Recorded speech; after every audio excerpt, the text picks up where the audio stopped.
Hello students, previous topic में हमने discuss किया था about the various useful microorganisms, how the micro organisms are useful to us.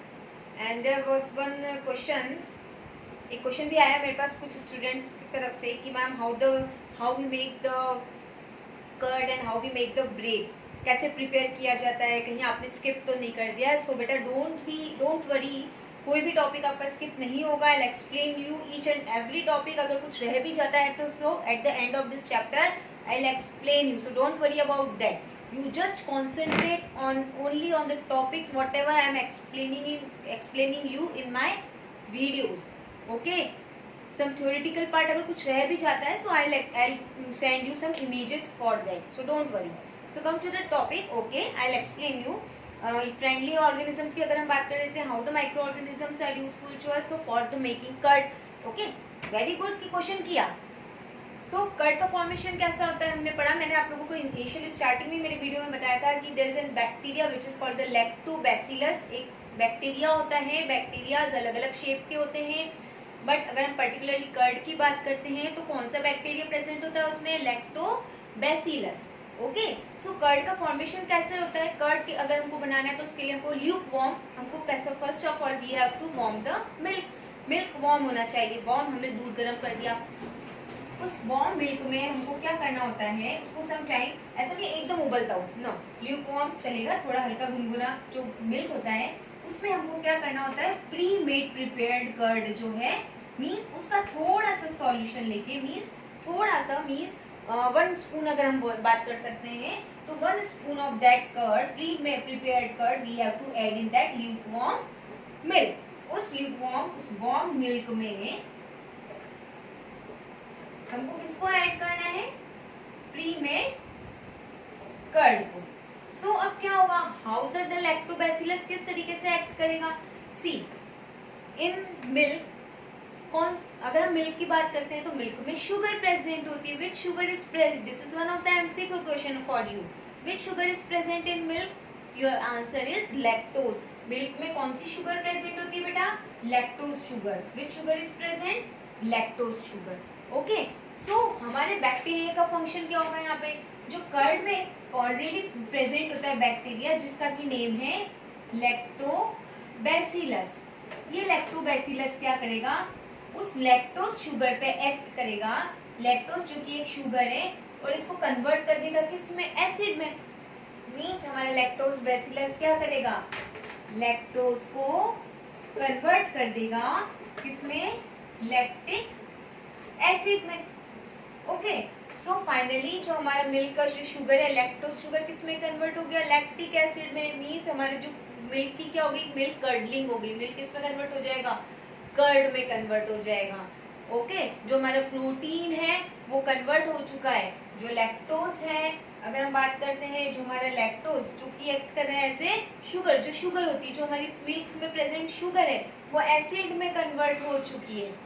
Okay, so the process is known as formation of curd from milk. तो हमारे finally हमारे milk का क्या होगा, पूरा नेचर चेंज हो जाएगा, उसकी कर्डलिंग हो जाएगी, उसकी अपीयरेंस समहाउ चेंज हो जाएगी, just because of the bacteria which is called lactobacillus. Now come to your book, a simple procedure here is also given. Curd contains several microorganisms including the lactobacillus bacteria.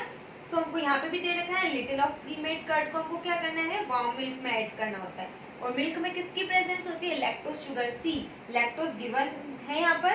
Lactobacillus क्या करेगा, convert करेगा milk को curd में। So micro organisms finally क्या करने लग जाएंगे, multiply करेंगे। नंबर ऑफ, जितना जल्दी टाइम मिलेगा उतना जल्दी नंबर अपने क्या करेंगे, इंक्रीज करेंगे। एंड हाउ, जितना as soon as they multiply, soonly they will convert the milk into curd. Okay, so this is all about the curd formation. And the second was the making of bread. मैंने आपको बताया था east का function क्या होता है, to produce a carbon dioxide gas. Yeast का function क्या होता है, कार्बन डाइऑक्साइड गैस का प्रोड्यूस करना। हमको क्या करना होता है, जब हम डव बनाते हैं, मीन्स जब हम फ्लोर लेते हैं, आटा गूंथते हैं ब्रेड बनाने के लिए, तो that particular time we have to add the yeast cells जो आती हैं, हमको उसको उसमें ऐड करना होता है। उसका फंक्शन क्या है, वो उसमें क्या करेंगे, CO2 गैस मल्टीप्लाई करेंगे। जैसे जैसे यीस्ट सेल्स मल्टीप्लाई करेंगे they will produce CO2 gas. तो हमारा जो डव होगा वो काफी स्पंजी हो जाता है। The sponginess of that dough is due to the yeast cells which we are use for the formation of that bread. हम ब्रेड बनाने के लिए यूज कर रहे हैं। Is it clear? Still if you are having any doubt you can ask me, no problem. Okay, now today I am going to start about the harmful microorganisms, how the organisms are harmful to us. Okay, so microorganisms useful थे, medicine में हो गए, agriculture में हो गए, environment की cleaning के लिए हो गए, okay, food production, food component production के लिए हमारे लिए इंपॉर्टेंट हो गए। ओके, नाउ हार्मफुल की अगर हम बात करते हैं, यस माइक्रो ऑर्गेनिजम्स हमारे लिए क्या है, they are very harmful for us also. Okay, mosquitoes हो गई, हाउस फ्लाइज हो गई, ये हमारे लिए हार्मफुल है। अब हम बात कर रहे हैं कि डिजीज, माइक्रोब्स अगर हमको हार्म कर रहे हैं तो डिजीज ही कॉज करेंगे। So on the basis of that diseases भी दो टाइप की होती है, कम्युनिकेबल डिजीजेस हो गई, नॉन कम्युनिकेबल डिजीज हो गई। You can say infectious diseases होती है, नॉन इन्फेक्शियस डिजीजेस होती हैं।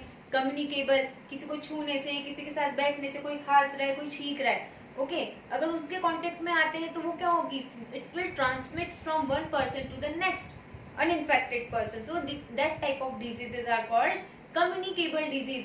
राइट नाउ अगर हम एट प्रेजेंट रिसेंटली अगर हम बात करें कोरोना वायरस, तो क्या होगा, स्नीजिंग के through the droplets contains the number of microbes, उस पर्टिकुलर वायरस के number of microbes are present होंगे किसमें, उस स्नीजिंग की छोटी छोटी सी ड्रॉपलेट्स में। Okay, so they are the this is the communicable, हम बोल सकते हैं, in fact transmit from the one person to the next. Okay, so these are the infectious. Non communicable means from one person to the next person which will not transmit. अगर हम बात करते हैं cholera, typhoid की अगर हम बात करते हैं तो ये सब क्या है, these are the communicable diseases। ये क्या है बेटा, yes communicable diseases की बात होगी। and the non communicable disease अगर हम बात करते हैं cancer, about the cancer, okay, so this is one, that one is a non communicable disease। किसी के साथ बैठने उठने से from one person to the next person कुछ diseases ट्रांसफर नहीं होती हैं, ट्रांसमिट नहीं होती है, they are called the non communicable diseases. Now come, हम इसमें से भी हमारी बुक को साथ में लेके देख लेते हैं about the harmful micro organisms. Now very small basic term of micro organisms.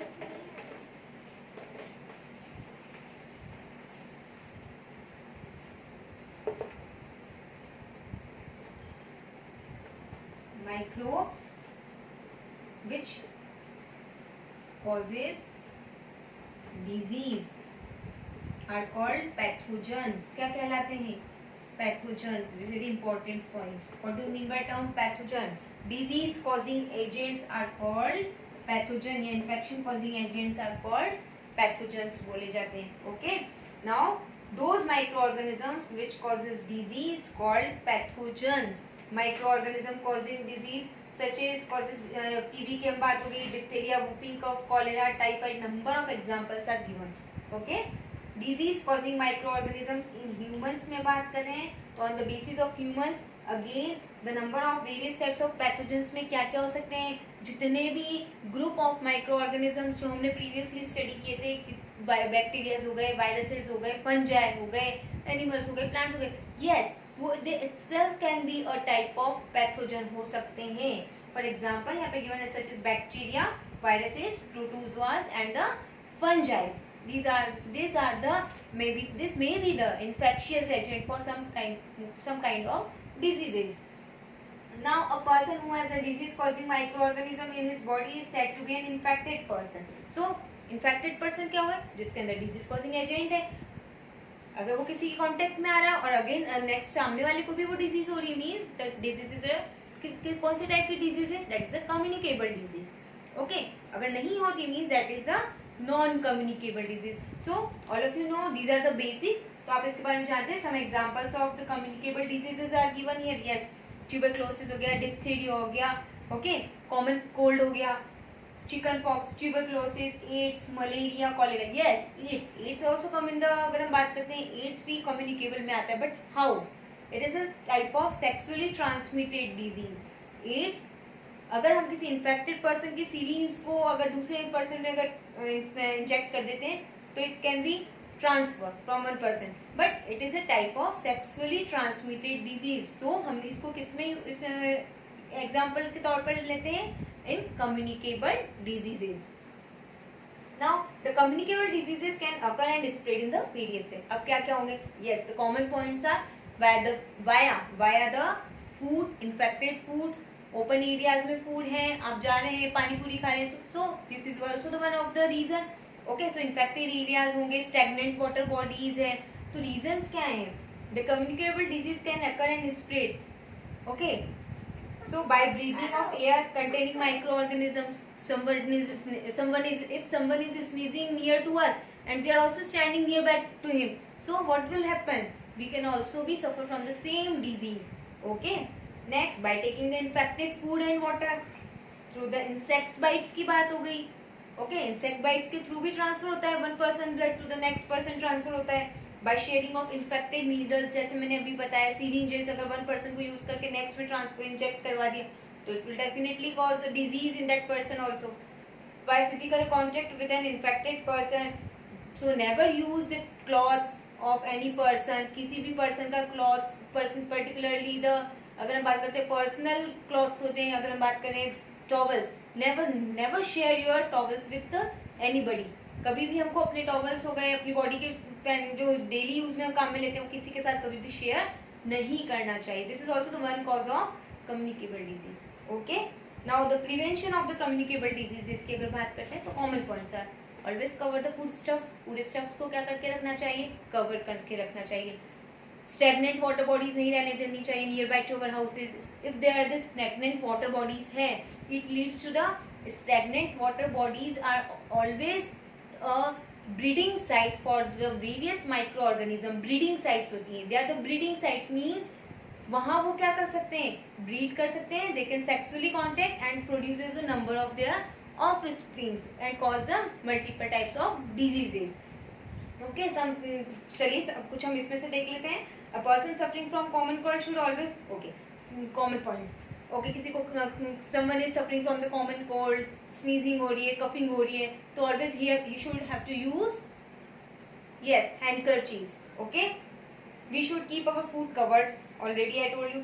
We should protect ourselves from the mosquito bites by using the mosquito repellents use करने चाहिए।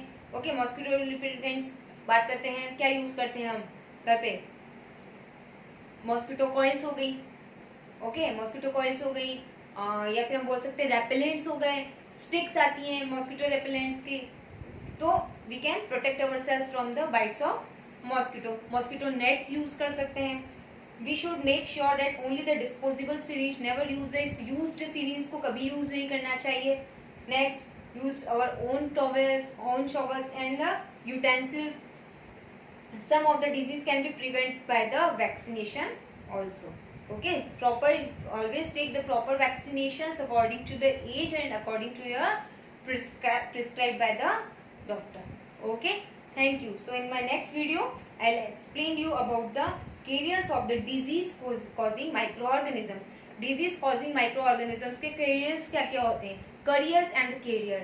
Okay, carrier and the carrier, थोड़ा इस पे जोड़ दें। There is one difference between carrier and the carrier pronunciation. Okay, so हम यहाँ पे बात करें carriers, organisms जो कैरी करते हैं डिजीज को from one person to another, transfer करने में हेल्प करते हैं। Okay, about that major two types of organisms के बारे में हम डिस्कस करेंगे। First about the house fly and the second about the mosquito.